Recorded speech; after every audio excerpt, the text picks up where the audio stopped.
Hey there. Sorry here. I wanted to take a little time just to record my thoughts on the new mechanics that they're implementing in the upcoming Clash of Wills, and we're assuming is going to be the way Clash of Wills is just going to be from here on out. They've I think it says a lot about what they're trying to do when they actually rename Clash of Wills to Clash of Wills Another. Like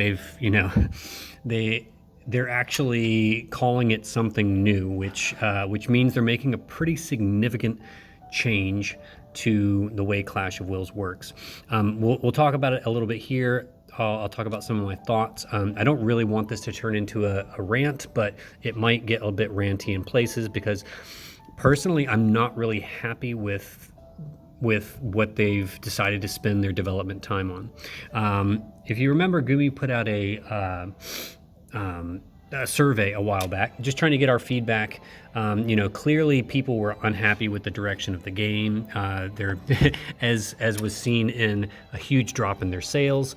So they of course put out the survey to see, hey, what's up? What's on your mind? What would you like to see? Now, I don't know if you did the survey. I'm not sure what you put in the boxes for what you would like to see and what you were hoping they might do with the future of the game. If you're one of the people that said you want them to update Clash of Wills because it's getting boring and you'd like them to update it or modify it, then hopefully you're happy with this news. For me personally, I didn't want them to modify Clash of Wills. I wanted them to spend their development time on something new, something fresh, something innovative, and whether or not that's brand spanking new content or some new game mode, or even just rebooting the Chamber of the Vengeful. It still kind of irks me that Clash of Wills is the only place in the game where you can use units with morale abilities to their full ability, right? It would be really cool if they introduced a new game mode or some new trials that allowed you to use your morale units with morale skills, right? And so that's what I was hoping for. And it seems like instead they've just put a bunch of put all their dev time into just incorporating this new game mode. But it's and I say new game mode, it's just an update to the Clash of Wills game mode. It seems like it could have very easily been its very own thing, and maybe that would have been better. Like, you could have called the Chamber of Mania or something, where you fight bosses that have this new system incorporated into it.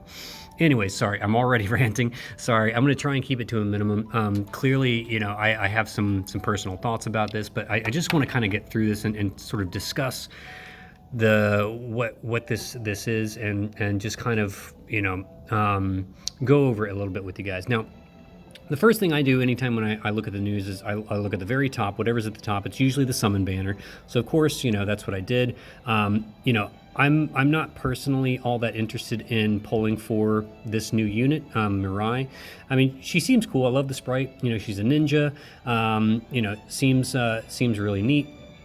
But personally, I'm unless her support skills bring something that really make her stand out, I guess, then I'm not planning on polling for her. If she's if she brings party-wide killers along with her amps, and maybe something else unique that makes her desirable, then I might consider it. But honestly, with global exclusive units, I never decide whether I'm going to pull until I've seen the data mine or I've seen the unit in action on the day after maintenance. And so, just like always, I'm going to wait and see what she looks like in the data mine before I make any kind of decision on whether or not I pull for her. I probably won't, because for those of you that know about Neovisions Plus over in the JP side, that is most likely coming in the next month. I'm guessing it'll be here in February,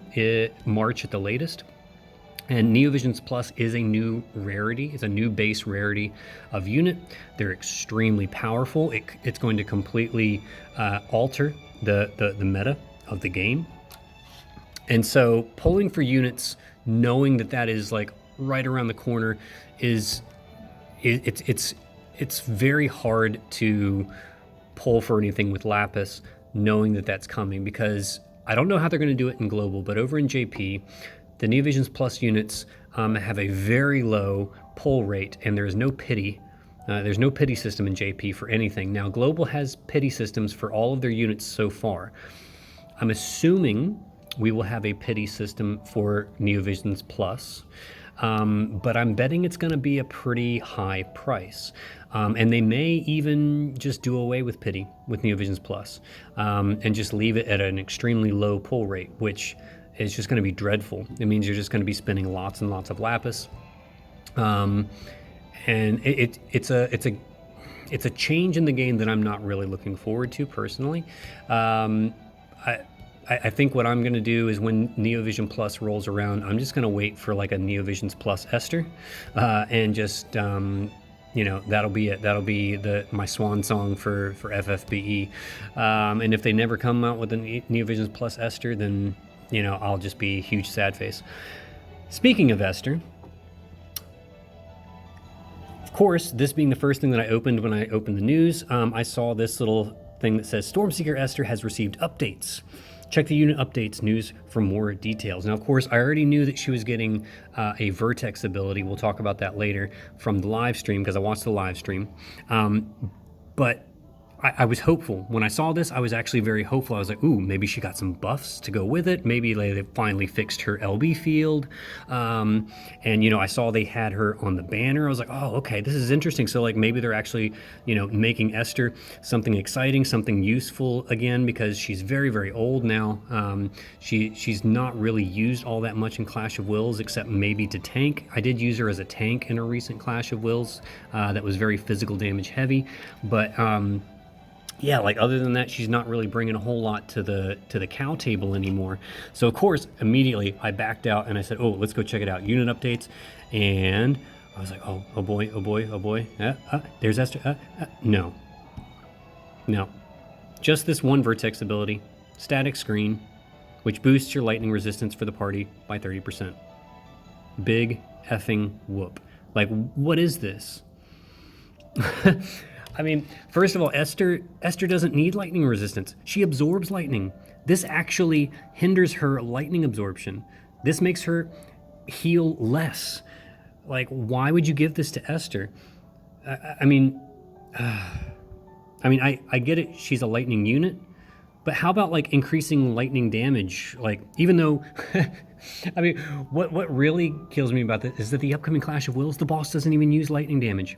The boss does light and dark damage, no lightning damage at all. So this Vertex ability is absolutely useless as far as like what it does with the lightning resistance. Now we'll talk about why it's important to have a Vertex ability in just a minute.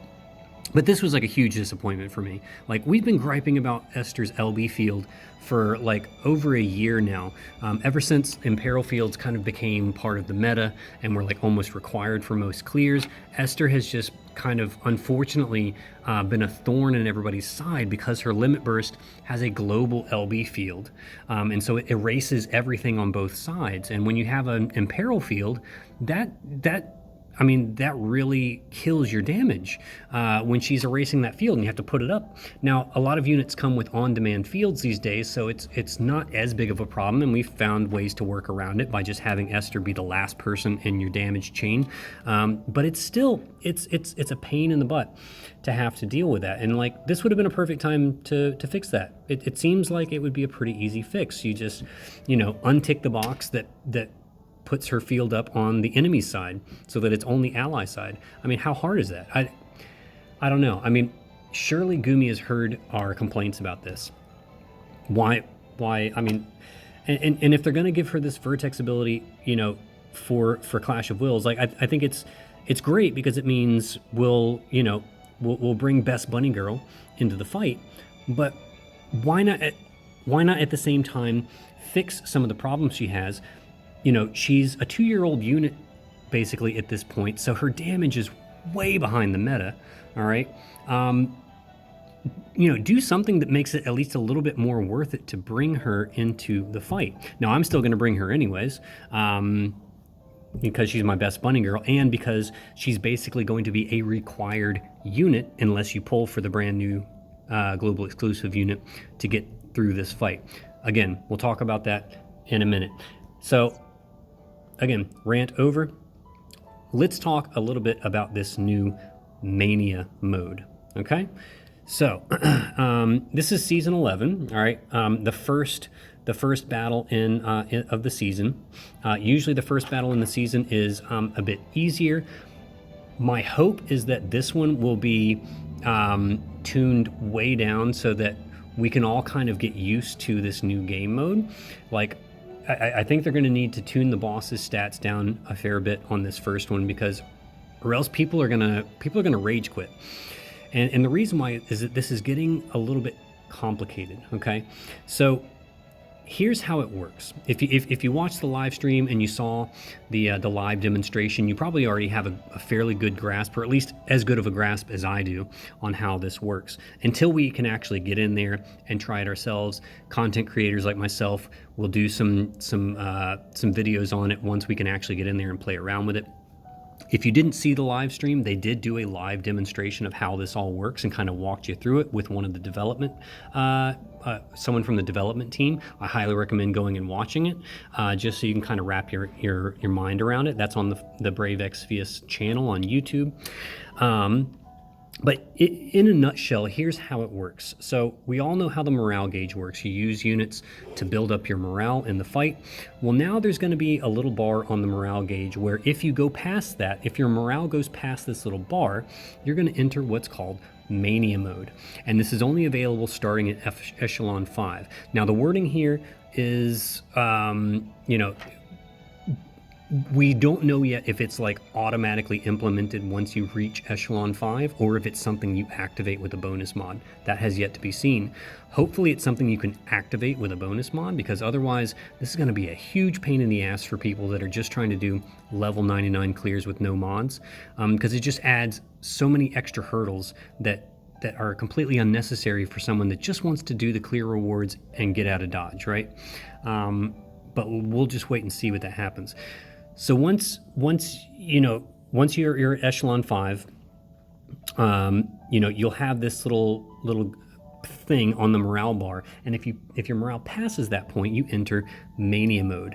And when you enter Mania Mode, the boss is going to change. The AI might change. Its stats may increase. In this particular instance, I believe they said upon activating Mania Mode, the boss's defense and spirit will greatly increase. Okay, so in this case, I think it's just going to be a simple defense and spirit buff, but again, remains to be seen. But what that means is it's just going to be harder to deal damage to the boss, harder to kill the boss once you've entered Mania Mode, right? And this is where I think it's going to be problematic for casuals, F2P players that just want to clear for the clear rewards, right? Because it's just going to make it that much harder to clear the boss.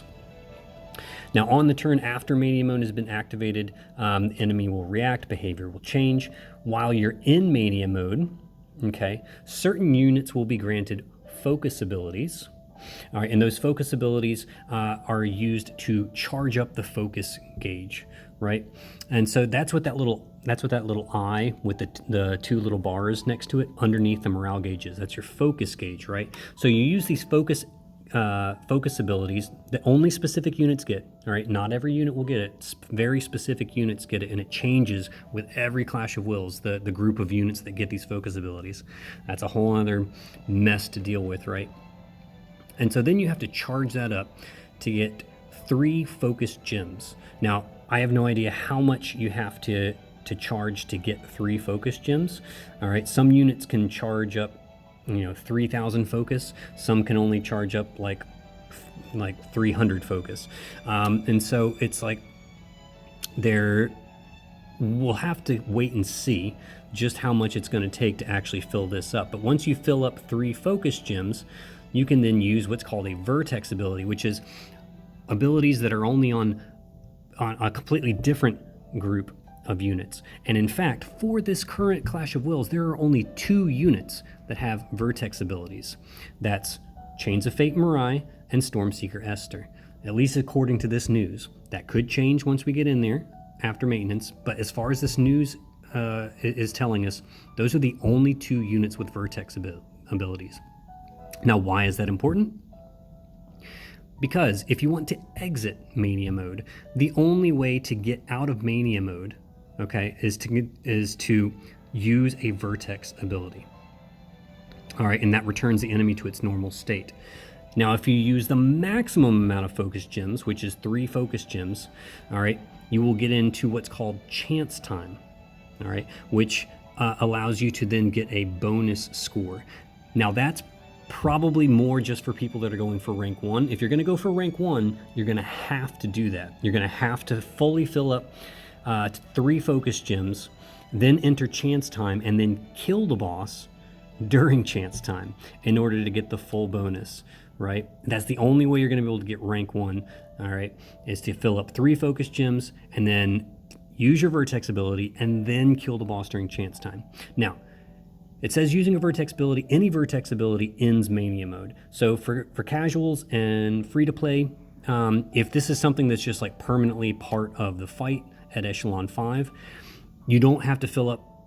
You shouldn't have to, I should say. Again, we'll wait and see when we get in there. You shouldn't have to fill up all 3 gems. You should be able to, as soon as you can use a Vertex ability, use it. Get out of Mania Mode and then kill the boss from there, right? Okay. And so that's something to consider. But if you want to go for rank 1, you have to fill up all 3 focus gems and then use your Vertex ability to activate that chance time. All right. And so it's a whole lot of new hoops to jump through for something that was already fairly complicated for newer players. For veterans, we're kind of like, whatever, Clash is just, you know, we know Clash of Wills like the back of our hand at this point. And so for us veterans that are kind of bored with the way that Clash is generally run, this could be something new and interesting. And it'll probably be a bit of a flash in the pan, like, hey, this is kind of cool, but then just like CoW was, it'll probably get pretty old. Now, like I said, for the current Clash of Wills, if you want to do it properly, you have to bring at least one unit that can do focus abilities for you to fill up your focus gauge, and 1 unit with a Vertex ability to get out of Mania Mode. All right. Now, as we already know, there are only 2 units with Vertex abilities. Now, that could increase over time, right? Just like the very first Clash of Wills, there was only Ling, Louise, and Neovision Awakened Elena, right? They were like the only units that had morale fill, the only units that had morale scaling abilities, right? So just like the first Clash of Wills, this is the first one where this new system is in. So I am under the assumption that more and more units will eventually come out that have Vertex abilities. But for this Clash of Wills, you better have one of these 2 units, all right? Most people probably have Esther, all right? I'm bringing Esther because I'm not pulling for Mirei unless she's like broken and, has something about her that just makes her unskippable. I don't plan on pulling for Mirei. So I'm going to be bringing Esther for my Vertex ability, but it has to be one of those 2, okay? Now, as for your focus units, okay, there are 2 different categories of focus units. Your Focus Energy Plus, which are the ones that can fill like 3,000 focus in 1 turn, and your Focused Energy without the plus, which are the ones that can only fill like 300 or something like that. It's some like stupid order of magnitude difference between the 2, which again kind of makes it, kind of almost pigeonholes you into picking from the category of Focused Energy Plus if you really want to get this done. And the reason why I'll explain a bit later has to do with the scoring criteria, which we'll talk about. Anyways, units with the Focus Energy Plus are units from Final Fantasy, like the new unit, the banner units from the last 2 banner events from the Final Fantasy 15 Final Fantasy Tactics, right? So if you pulled any of those units from the recent Final Fantasy 15 or Tactics banners, you'll have a unit with Focused Energy Plus. You'll also notice that some of the free units from those events are on here as well, like Regis, who's a Neovision Awakened. He'll have Focused Energy Plus. You can easily get him to EX3. And so, you know, he at least won't be there dragging you down with his EX levels, but at the same time, he also doesn't bring much else to the table, so he's almost like a dead slot in this fight. But if he's the best you have for your Focused Energy, he may be the best that you have. They also have the free Gladio.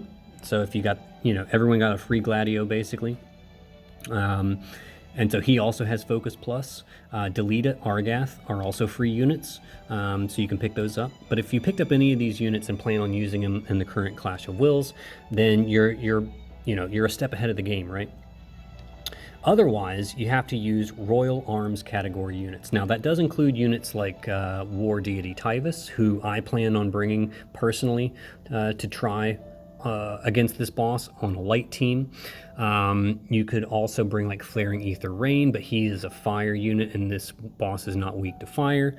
So maybe you don't want to bring Rain. But those are just some examples of some Royal Arms. Anyone with the Royal Arms category will have this plain, boring, focused energy skill here, okay? So, there are a lot of, I don't want to say there are a lot of, there are way more options for the focus unit than there are for the vertex unit, so that's good. But the focus units also are going to change for each Clash of Wills. My guess is that they are going to be whatever the JP banner units are for that month. So in February, it'll be whatever the banner units are for that month. I don't know what it'll be. Who knows? But those units will probably be your Focused Energy Plus. Noctis, for example, will not be on that list for the next Clash of Wills. And then you'll probably get another like tag category for your plain, boring Focused Energy. My hope is that they will also add more units with vertex abilities, because right now this is very, very limiting, and that's one of the things that really soured me when they first introduced this idea. I was like, whoa, okay, first of all, players are already very limited in the team compositions they can bring based on their EX levels, but now you're telling us that we have to bring a unit from each of these categories. You have to bring a focus unit and you have to bring a vertex unit in order to actually, score well and shoot for a rank 1 in this. Like, I don't know, for me it's a bit of a turn off to to even thinking about going for a rank 1, because it just sounds like it's a bit of a chore. Again, I'm going to try and reserve my judgment as much as possible until we get in there, but my biggest concern is for those casual players and those F2P players that just want to do the clear rewards. Like, how are those players going to be affected by this? And is it going to be so much of a chore that they just give up and they're like, nope, I'm out, bounce, right? So I don't know. That's where I stand. But in a nutshell, the TLDR of all this is that you start the fight just like every other fight. Once your morale passes a certain point, you enter Mania Mode. Once you enter Mania Mode, you have to use focus abilities to charge up your focus gems. All right. If you're going for rank 1, you have to charge up all 3. If you're just trying to clear, you probably only have to charge up 1 focus gem, at least 1 focus gem. Once you have those focus gems charged, you can then use a vertex ability to get out of Mania Mode and finish the fight. And if you use all 3 focus gems at the same time, you enter this bonus chance time. And if you kill the boss during chance time, you get an extra bonus score, which will be a requirement for getting rank 1, guarantee it. All right. Now, I don't know how long chance time lasts. I believe they said it can be anywhere. I think they said in the live stream it can be up to 3 turns. I don't know if it's going to be 3 turns for this Clash of Wills. It might only be 1, might be 2, might be 3. All right, but that in itself can be a really big problem, because I just want to come down here and let's look at the score criteria really quick, because there's something here that we haven't seen in a while. So max damage in 1 turn, yep, we've seen that before. Number of effective attacks, that's pretty typical. Max chain, yep, Got to get your 100 chains, of course. They got to force you to chain those units. Final morale value, that's been pretty standard for the last 2 seasons, I think. That's basically sort of taken over for a while. But look what's returned. The number of turns for clear. And you will lose points if it takes more than 10 turns. So we haven't seen this one in a while, and this one actually snuck under the radar for me. I didn't even see this until someone in my Discord mentioned it. But we're back to a 10-turn clear. I want you to think about this, because what they're basically asking us to do with this new Mania mode is take, I don't know how many extra turns just to get the boss into a vulnerable state in order to kill it, okay? Depending on the focus units you bring, it might take several turns to fill up 3 focus gems. Now again, we don't know. We don't know till we get in there. But imagine this. Imagine it takes you, all right, imagine it takes you, 2 or 3 turns just to get enough morale to fill up, to enter Mania mode. And then let's say it takes you another 3 turns just to fill up 3 gems, and then another turn to use your Vertex ability, and then you have to somehow kill the boss after, within a couple of turns after this. It sounds, I don't know. This is why I'm thinking they're probably going to tune the boss's stats down a little bit in order to sort of give everybody a kind of a grace period on this first fight to kind of get used to this. I have a feeling the boss might be a little squishy, except for when it's in Mania mode. I think when it's in Mania mode, the defense and spirit buff is probably going to be like outrageous, and it's going to take like no damage. Maybe not, who knows? It is yet to be seen. But I feel like they're going to have to, because lately the bosses have been basically HP sponges, right? So they have like a base 3 billion with all the HP monster on. They had like 15 billion HP. Like, for most players, it's been difficult. It's been difficult to kill them in 10 turns or less, right? Because they're thick. They're thick as. So if they keep that, right? If they keep that base HP and all those HP mods, this is going to be a huge hurdle for a lot of players. And so it may just mean that we just don't see very many rank 1s, especially with the chance time bonus in there, because there may be a lot of people that just can't kill the boss during chance time. All right, if it has 15 billion HP, and it takes you like 3 or 4 bursts of 5 billion or more just to kill the thing. I don't see you getting that chance time bonus, right? So I don't know. Remains to be seen. I just want to make these things, I want to make my thoughts clear on it and make you guys aware of some of these things. But it's a lot of hoops to jump through, and we have the turn count score back into effect. It just seems like it's going to be a lot. But hopefully they've tuned the boss so that it's a little bit easier for us to take him down. We'll see. We'll see. So how about let's talk about the boss now. All right, rant over. Let's talk about the boss. All right. So the boss is a human reaper insect. Human killers are pretty easy to come by. Like in my case, I'm going to be bringing 2B on the party to go with War Deity Tyvis. So there's my human killer. Reaper killer will be handled by Esther, because Esther has Reaper killer for the party in her kit. Insect killer might be a little harder to come by. I might bring Sylvie, because Sylvie does an insect killer for the party. Chizuru's another good choice. Chizuru does insect killer for the party and also brings a little bit of damage. She's a bit outdated too, kind of like Esther. She's a bit outdated, but can still bring an insect killer for you. I'm assuming the new Mirei unit will have insect killer, hopefully for the party. If she does have insect killer for the party, that would actually be really, really nice, and that would make her a lot more desirable, because insect killer is harder to find. So that would make her a lot more desirable in my eyes, personally. There's also Roberta, but you're not bringing Roberta to this fight because it's not a fire. It's not weak to fire at all. Speaking of the weaknesses, they are listed as light, dark, ice, and earth. Typically, we assume the first 2 elements are the main weaknesses, meaning they have a 40% imperil, whereas the other 2 are neutral, meaning they have a 0% imperil, whereas all other elements are 80% resist. However, if you watch the live stream, you might have noticed that light and ice appeared to be the main weaknesses, where dark and earth were neutral. That's just how it appeared on the live stream when they did the live demonstration. They may change that. But my assumption is that light will certainly be a main weakness.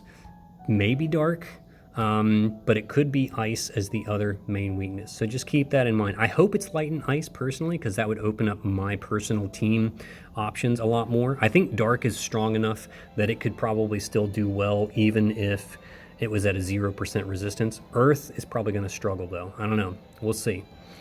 The boss does use non-elemental physical attacks, so maybe that's why they gave Esther a Vertex ability. Maybe they are suggesting that we need to bring a physical tank.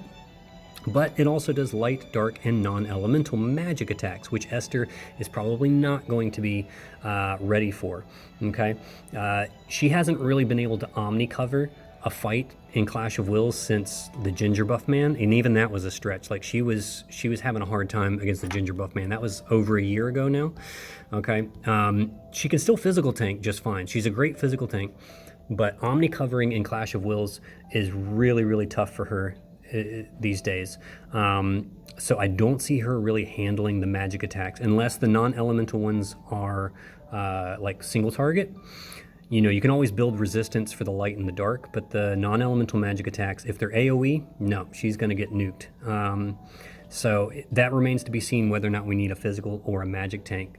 Because if the non-elemental magic attacks are too strong, then you bring a magic tank and you use Mirage for everything else. Plus, as you can see at the bottom, it adds dark element to its own physical attack, so you can always resist the physical attacks that way. It also says removes resistance to and inflicts blind, poison, and zombie. Blind and poison or whatever, you can cure those or just pump up your own resistances to them. But the zombie, all right, the zombie is always a bit tricky, especially for people that like to bring Melissa to the party, because she has the undispellable AoE re-raise at the beginning of the fight, and in that case you just have to kill your party to basically get rid of it. If the zombie is single target, it's not such a big deal. You just wait until the unit dies and then you just raise them. Or you can, you know, if it's like a really important unit that you don't want to die, you go ahead and kill them right away at the start of the battle and then and raise them. But yeah, what's interesting is the wording, removes resistance to. Like, I wonder if that applies to the zombie, because as far as I know, we don't have any gear or any units that actually increase your resistance to zombie. So it makes me wonder if the new unit Mirei actually has zombie resistance in her kit, which would be really cool, but I doubt it. So it could just be worded a little bit strangely there, but that kind of tripped me up, and it made me wonder if zombie resistance is potentially going to be a thing. Now, removing zombie is actually not too difficult anymore. Melissa removes it on her normal attack, as does Kresnik. Lotus Mage Fina can remove it for you. What's her name can remove it? I forgot her name now. She's that Season 3 unit that can remove zombie. Anyways, there are some units that can remove it for you, but generally you just kind of deal with it. And you try not to put re-raise on your units if you can help it, right? But in the case of Melissa, you don't really have that issue. It also means if you bring Sylvie, make sure you don't give her Blizzard Orbs this time, because you don't want her to counter with the with her re-raise. Boosts own light and dark damage, so it'll amp itself. Reduces light and dark resistance. That's just letting you know which elements it's using. Adds dark to physical attack. So definitely build your light and dark resistances, and be prepared for that. All right. So we've kind of already gone over all this stuff. Light and dark resist is the new morale ability. Reducing light or dark resistance for the enemy will increase morale, so that's a good thing to keep in mind. If you can do that every turn, you know, that'll increase your morale a lot.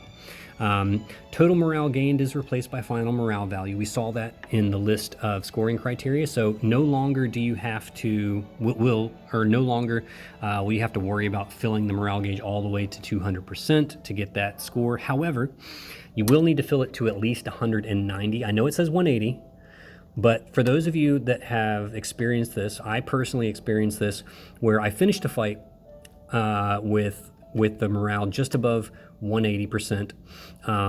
The yellow bar was actually all the way up to 200%, but the little marker was sitting just above 180 at like 185 or something like that. And I did not get a perfect score. I thought I had a rank 1. I was like, oh, it's beautiful. I killed the boss. I had like 185 morale. I did not get a perfect score. I got an S plus rank, which is what it says right there, but I did not get a perfect score. And I sent a ticket to Gumi support, and they said, working as intended. You got an S plus rank. What are you complaining about? So just be aware that if you want to actually get a perfect score, your morale needs to be over, I think it's like 190, it might even be 195. So point is, you might as well have 200% morale when you in the fight anyways to make sure that you get a perfect score. But the morale gained is now gone from the scoring material, and number of turns is back. All right. As for the Xenostones, it was really cool. They mentioned in the live stream we're going to get more Xenostones and more Obnixus drops for clear rewards, which is awesome. So that means we'll be able to afford more things out of the shop, unless of course they decide to increase the prices, which they may decide to do on some of the things. We'll just have to wait and see. They also have a new crafting material in the High Celestite Orb, which you use to craft this new High Celestite gear. They have 3 pieces featured here: the High Celestite mask, coat, and pendant. Now, currently, looking at the stats, they don't look all that impressive. The passives also aren't really all that interesting. I will say this mask has this gilded mystique, but they did not describe what that ability is or what it does. So we'll have to wait on to see on that one to see if that one's actually worth it. The coat is interesting because it has 100% evade and 3 stacks of guts, which could be really useful on a unit that you really just don't want them to die. The pendant also seems interesting because it has this boost damage of certain LBs for caster. So that seems to me like a preemptive LB boost kind of thing. Now the question is, my assumption is it's going to work on morale LBs only, very similar to the Cool Smile vision card, right? The question is, what's the modifier going to be? So Cool Smile vision card gave a 50 times mod boost to morale LBs. If this one has the same thing, it could be really cool on units like 2B. Like 2B would love to have this pendant. And if it's on a unit with like with a true brave shift, because the stats kind of suck. Like you don't want like a 40 attack accessory on 2B, right, in her normal form. But if it's one of those things that like activates at the beginning of battle and stays active for whatever the duration is, whether it's 5 turns or permanent, then you could always put it in 2B's Brave Shift form, right? So that it activates at the start of battle when you start her in Brave Shift, and then it'll always be there, right? So I could definitely see myself picking this up on day 1 just for that LB mod boost right there. The other 2, I'm not really impressed. Again, I want to wait and see what the Gilded Mystique is. But the stats on these are not that impressive. Now, my assumption is that over time, similar to the original Celestite gear, they will have upgrades to these, and they will improve the stats, improve the morale fill, improve the other things about it, add new features and whatnot. So my guess is this is just sort of like the base form of the High Celestite gear. So I would definitely expect upgrades to this gear in future seasons. All right. So I don't want to say anything too bad about this gear yet. It's just it's probably not a priority for people to jump on it right away unless you have everything else you need. Like for me, I pretty much have all the other Celestite gear, so I'll probably pick up this High Celestite pendant personally for that LB mod boost, unless that Gilded Mystique is something totally broken too, but I doubt it. So for me, I'm going for the High Celestite pendant right away for the LB mod boost. As for the Obnixus drops, again, we're getting more Obnixus drops so you can buy more stuff. As far as the units are concerned, personally, the only 2 units on this on the list that I would recommend you considering would be Nora and Dwayne. So they're both Clash of Wills units.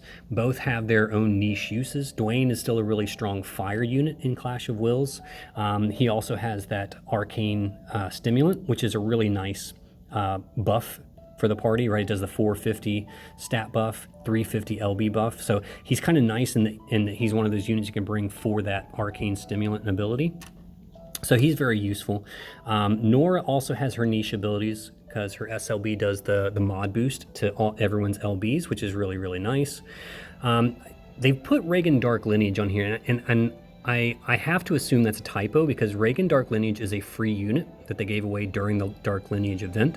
My guess is they probably meant Reagan the Return because he's a light breaker. He's also a Royal Arms category. It could also be Blades of Black Flame Reagan. That would probably be better. If it's Blades of Black Flame Reagan, I would say definitely pick him up. He's pretty great, and he has a preemptive LB boost as his STMR. If it is Reagan Dark Lineage, that's an easy skip.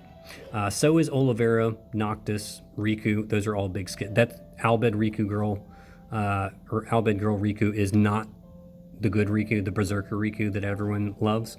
No, she's absolute trash.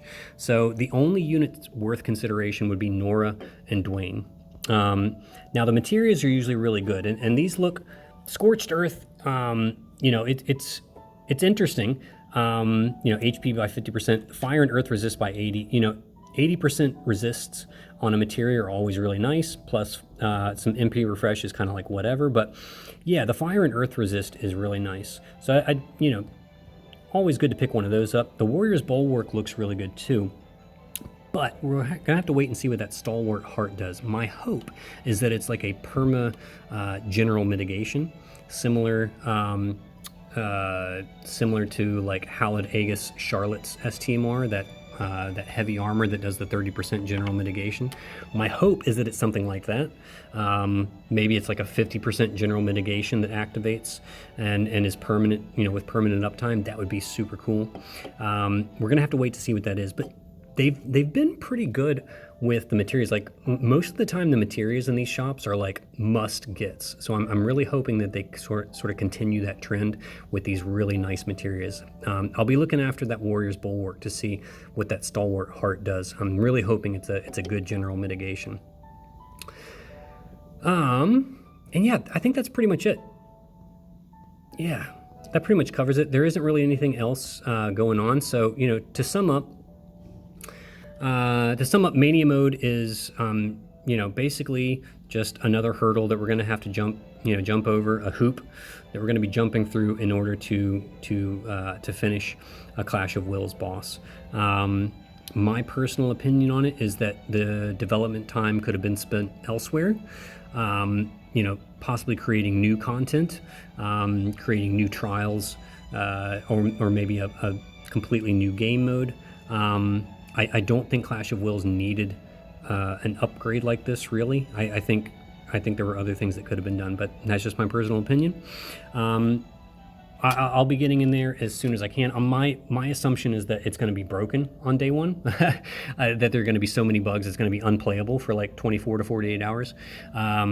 But I will try to get in there as quickly as I can. I do have there is a cyclone that is bearing down on my region of Australia. I live in far north Queensland, and there is a cyclone that is currently bearing down on us. So it is possible that I won't have internet, or I won't have cell service, or I'll just be cleaning up the mess all weekend and won't actually have that much time to play. But I will certainly do my best to get in there and demonstrate for you guys how I jump through all of these hoops. So anyways, thank you guys so much for listening. I hope that this was helpful. I hope I didn't rant too long, and I hope you guys aren't just like totally bored out of your skulls. But thank you so much for following me, and I will see you on the other side.